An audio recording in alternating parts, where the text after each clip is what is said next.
Este es un tema que parece árido a primera vista, pero que en realidad revela algo muy interesante sobre cómo funciona el derecho en la práctica. Que aplicar la norma y aplicarla estratégicamente son dos cosas completamente distintas. El artículo 116 de la Constitución Nacional establece que corresponde a la Corte Suprema de Justicia y a los tribunales federales inferiores el conocimiento y decisión de las causas entre vecinos de diferentes provincias. Esta norma tiene una historia y una lógica propias que vale la pena entender. Cuando los constituyentes argentinos redactaron esta disposición, estaban pensando en garantizar la neutralidad del sistema judicial frente a conflictos que involucran a personas de distintas jurisdicciones. La idea era evitar que un ciudadano de una provincia tuviera que litigar ante los jueces de la provincia de su contraparte, con todo el riesgo de parcialidad local que eso podría implicar en Argentina del siglo XIX. Esa lógica sigue siendo válida hoy en términos abstractos, y en nuestro caso el supuesto de hecho se configura con precisión. El autor es vecino de Córdoba, la empresa demandada es de Jujuy. Son vecinos de diferentes provincias en los términos de la norma constitucional. Si alguien quisiera invocar ese artículo para plantear que la causa corresponde a la justicia federal, tendría un argumento formalmente válido para hacerlo. Pero aquí es donde la diferencia entre lo formalmente válido y lo estratégicamente conveniente se vuelve crucial. Porque la competencia federal, por la razón de vecindad, que es como se denomina técnicamente esta categoría, tiene una característica que la distingue de otras formas de competencia federal. No es de orden público. Eso significa que no es una competencia que el juez deba aplicar de oficio, que no puede ser ignorada por las partes, que invalida todo lo actuado si no se respeta. Todo lo contrario, la jurisprudencia de la Corte Suprema tiene establecido que desde hace décadas que esta competencia es prorrogable, es decir, que si las partes no la invocan oportunamente, los tribunales provinciales pueden entender válidamente en la causa sin que ello genere nulidad alguna. En términos prácticos, esto significa algo muy concreto. Si ni el autor ni la empresa plantean la competencia federal por razón de vecindad, el juicio tramita en la Justicia Provincial de Córdoba sin ningún problema. El juez provincial no tiene obligación de inhibirse de oficio por esta razón. Y si la empresa quiere invocarla, tiene que hacerlo al contestar la demanda en tiempo y forma como excepción procesal. Si no lo hace en ese momento, pierde la oportunidad para siempre. Entonces la pregunta estratégica es, ¿conviene que sea el propio autor quien invoque el artículo 116 y solicita que la causa tramite ante la justicia federal? La respuesta en este caso concreto es claramente no, y por varias razones que se refuerzan mutuamente. La primera razón es de coherencia argumentativa. Todo el trabajo jurídico que hemos construido para fundamentar la competencia del Tribunal Cordobés se basa en el criterio del lugar de materialización del daño. Si el propio actor invoca el artículo 116 para ir a la justicia federal, está reconociendo implícitamente que la competencia natural no es Córdoba provincial, lo que contradice y debilita ese argumento central. No se puede sostener al mismo tiempo que Córdoba es el competente porque el daño se materializó aquí y que la causa debería ir a la justicia federal porque las partes son de distintas provincias.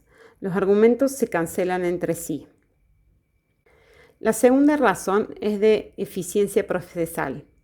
La justicia federal en Argentina, con todo el respeto que merece, tiene tempos significativamente más lentos que la justicia provincial en la mayoría de los casos. Los juzgados federales tienen cargas de trabajo enormes, competencias muy amplias y procedimientos que en muchos casos son más complejos y formales que los provinciales. Para un caso como este, donde la estrategia incluye una medida cautelar de embargo preventivo que necesita ser despachada con rapidez para generar presión negociadora, la justicia provincial ofrece ventajas concretas de agilidad que la federal no puede garantizar de la misma manera. La tercera razón es geográfica y práctica. Si la causa va a la justicia federal y se radica en el Juzgado Federal de Jujuy, que sería la consecuencia lógica si el criterio es de domicilio de la demandada, el autor estaría exactamente en la misma situación que si litigara en la justicia provincial de Jujuy, lejos de su domicilio, con todos los costos y dificultades que eso implica. Si en cambio la causa va al Juzgado Federal de Córdoba amparándose en el domicilio del actor, volvemos a estar en el mismo punto de partida, litigando en Córdoba, pero ahora en sede federal, en lugar del provincial, con mayor complejidad y sin ninguna ventaja adicional respecto de la justicia provincial cordobesa. La cuarta razón es estratégica en sentido puro. Si la empresa quiere plantear la competencia federal como mecanismo para desplazar la causa de Córdoba, que lo haga. Que sea ella quien cargue con el costo procesal de plantear esa excepción, de fundarla, de sostenerla ante las instancias recursivas que correspondan. Mientras tanto, la prescripción está interrumpida. El embargo preventivo puede estar trabado y la causa avanza. Si eventualmente un tribunal resuelve que la competencia federal corresponde, la causa se remite al juzgado federal competente con todo lo actuado y el proceso continúa desde donde estaba. No se pierde nada sustancial. Hay un último elemento que vale la pena mencionar, porque completa el panorama constitucional del caso. Cuando existe un conflicto de competencia entre tribunales de distintas provincias que no puede resolverse en las instancias provinciales respectivas, ese conflicto sube a la Corte Suprema de Justicia de la Nación para que lo dirima. Eso significa que en el peor escenario posible, el más largo y complejo de todos, la discusión de competencia de este caso podría llegar al máximo tribunal del país. Y si eso ocurriera, la Corte Suprema tendría que pronunciarse sobre la competencia territorial en infracciones a la propiedad intelectual cometidas en redes sociales, un tema sobre el que todavía no existe doctrina clara a nivel nacional. Eso, lejos de ser un problema, es una oportunidad de construir derecho donde hoy hay vacío, de generar un precedente que proteja a todos los creadores de contenido digital que venga después, de forzar al sistema jurídico a ponerse al día con una realidad que ya existe y que el derecho todavía no terminó de procesar. Ese es el horizonte más amplio de este caso, y es por eso que vale la pena seguirlo de cerca. Llegamos al corazón del trabajo jurídico concreto que estamos haciendo en este caso, porque todo lo que analizamos hasta acá, la novedad del delito, el fracaso de la etapa extrajudicial, la mediación previa, el problema de la competencia y la discusión constitucional, todo eso desemboca en un documento que es la pieza central de cualquier proceso judicial, la demanda, y entender cómo se construye una demanda en un caso como este, qué decisiones se toman, por qué se incluye cada elemento y qué se busca en cada argumento, es fundamental para comprender no solo este conflicto, sino cómo funciona el derecho en la práctica. Una demanda no es simplemente una queja formal presentada frente a un juez. Es un documento estratégico que define el marco dentro del cual va a tramitar todo el proceso. Lo que se dice en la demanda, cómo se dice, en qué orden se presentan los argumentos, qué pruebas se ofrece y cómo se funda cada pretensión, todo eso tiene consecuencias que se van a sentir durante años. La demanda bien construida le da al juez un camino claro para resolver a favor del actor. Una demanda mal construida puede perder un caso que merecía ganarse. En este caso, la demanda tiene una estructura que responde a decisiones concretas que tomamos pensando en cada escenario posible. Arranca con un capítulo dedicado exclusivamente a la competencia, que en circunstancias normales sería un punto menor de un trámite, pero que aquí es estratégicamente central. Ahí desarrollamos el argumento del lugar de materialización del daño en Córdoba, citamos doctrina especializada en el derecho digital y fundamentamos por qué este tribunal cordobés es el más adecuado para entender en la causa. Pero además, y esto es importante, dejamos expresamente sentado que la prescripción queda interrumpida después de la presentación de la demanda, aunque el tribunal resulte incompetente. Esa reserva es un seguro. Pase lo que pase, la discusión de competencia, los derechos del autor están protegidos desde el momento en que presentamos el escrito. Después viene el capítulo de los hechos, que en este caso es particularmente rico porque tenemos una cronología muy clara y documentada. La publicación original del autor el 11 de agosto del 2025, las publicaciones infractoras de la empresa en septiembre de ese año, la reproducción por el diario digital el 9 de octubre, las cartas de intimación en enero de 2026, el reconocimiento espontáneo del empleado por Instagram el 5 de febrero, las comunicaciones posteriores entre el estudio jurídico y la empresa. Cada uno de esos hechos está documentado y cada uno cumple una función específica en la construcción del caso. El capítulo de los hechos no es solo un relato, es el andamiaje fáctico sobre el que se apoya todo el derecho que viene después. Por eso es importante que sea preciso, cronológico y que no deje espacios vacíos que la contraparte pueda aprovechar. Cada fecha, cada plataforma, cada métrica, cada comunicación tiene que estar ahí, porque en un juicio los detalles importan, tanto como los argumentos generales. El capítulo del derecho es donde se conecta ese relato fáctico con las normas jurídicas que lo respaldan, y cada construcción es en capas. La primera capa es la Ley 11.723, que es la Ley de Propiedad Intelectual Argentina. Esa ley protege la obra audiovisual del autor, le reconoce el derecho exclusivo de autorización de su reproducción y garantiza sus derechos morales de paternidad e integridad, que son los derechos a ser reconocido como autor, a que su obra no sea modificada sin su consentimiento. Ambos derechos fueron violados de manera flagrante y documentada. La segunda capa es el Código Civil y Comercial de la Nación, que aporta el marco general de la responsabilidad civil.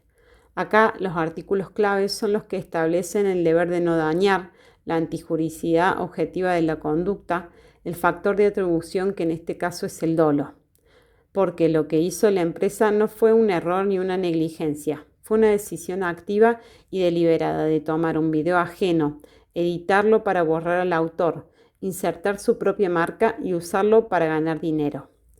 Eso es dolo en los términos más precisos del código, y el dolo agrava la responsabilidad y debe reflejarse en la condena.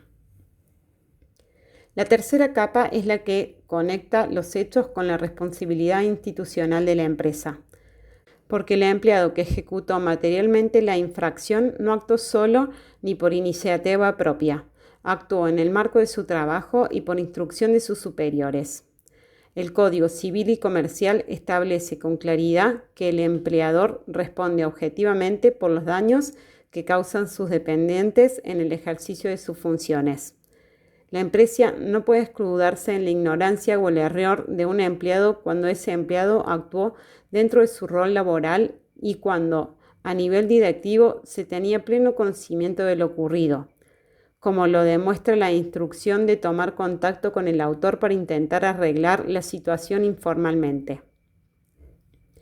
El capítulo de los daños es donde se traduce todo ese marco jurídico en números concretos, y es también donde la demanda enfrenta uno de sus mayores desafíos, porque cuantificar el daño en un caso de infracción digital no es sencillo. El daño patrimonial tiene un componente relativamente objetivo: el valor de mercado de una licencia publicitaria para una difusión de 12.000 visualizaciones en las plataformas utilizadas durante el periodo de explotación. Eso es lo que la empresa debería haber pagado si hubiera negociado la licencia de manera legítima, y es el piso mínimo de la indemnización patrimonial. A eso se suma el lucro cesante, es decir, el beneficio económico que el autor habría obtenido si hubiera podido licenciar su obra en condiciones de mercado. El daño moral es más difícil de cuantificar, pero no menos real ni menos importante. La violación del derecho de paternidad significa que 12.000 personas vieron la obra de ese creador sin saber que era de él. Ese reconocimiento perdido no puede restituirse. La violación del derecho de integridad significa que su obra fue presentada al mundo como una publicidad de una empresa ajena, desvinculada completamente de su identidad y resignificada en un sentido que él nunca autorizó. Ese daño a la reputación y a la identidad creativa es concreto, es permanente y tiene que ser compensado. Pero quizá el elemento más disruptivo de toda la demanda es el que puede cambiar de manera más dramática la dinámica del proceso. No está en el capítulo de los hechos, ni en el del derecho, ni en el de los daños. Está en el capítulo de la medida cautelar. Porque junto con la demanda estamos solicitando un embargo preventivo sobre los bienes y cuentas bancarias de la empresa.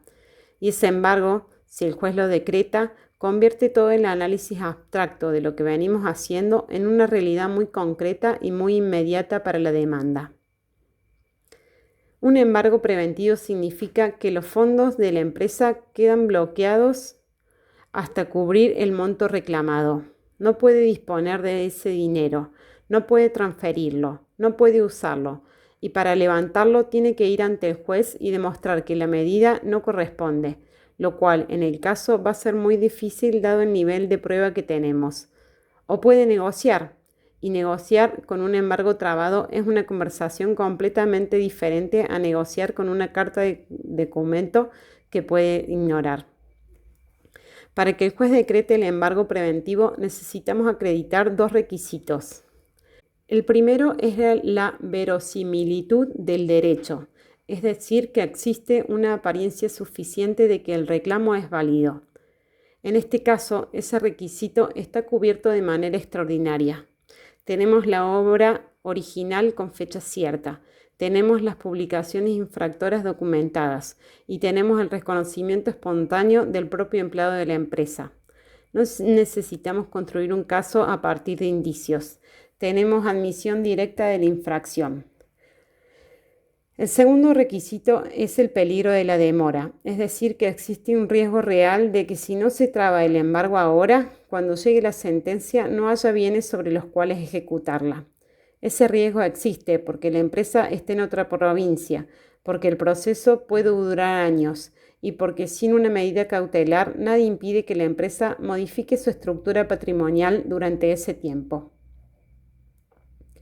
La combinación de todos estos elementos, la solidez jurídica del caso, la prueba disponible, la medida cautelar estratégicamente solicitada, la instancia de mediación previa como oportunidad de resolución rápida, configura lo que en términos procesales se llama una posición de litigación muy fuerte. No significa que el resultado esté garantizado. En el derecho nunca nada está garantizado, pero significa que hemos construido el mejor caso posible con la información y las herramientas disponibles, y que cada decisión que tomamos tiene una razón estratégica clara detrás.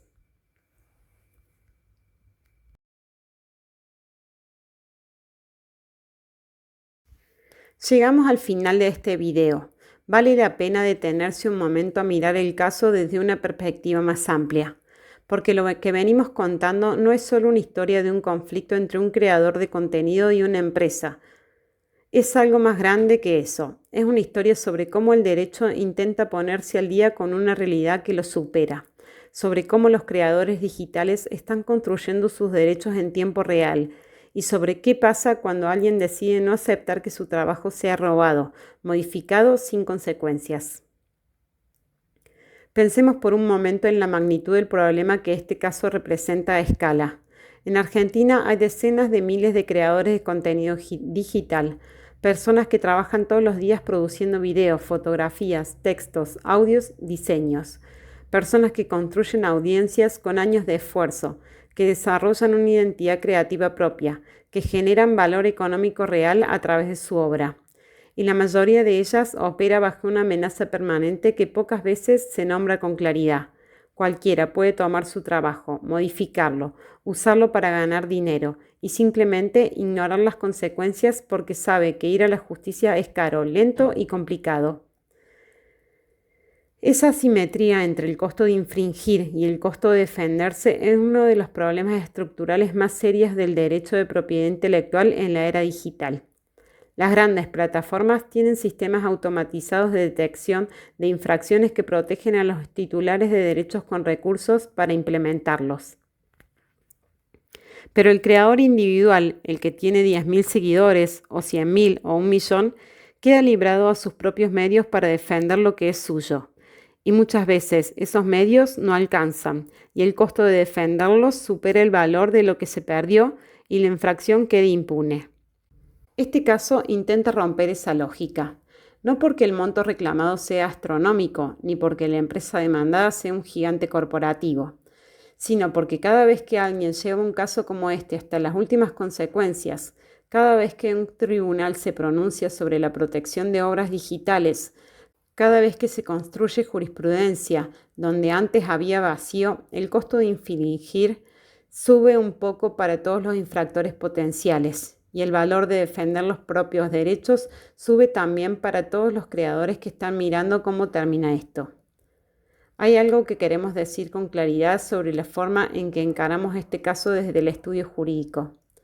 En ningún momento el objetivo fue destruir a la empresa ni llevar a nadie a la ruina.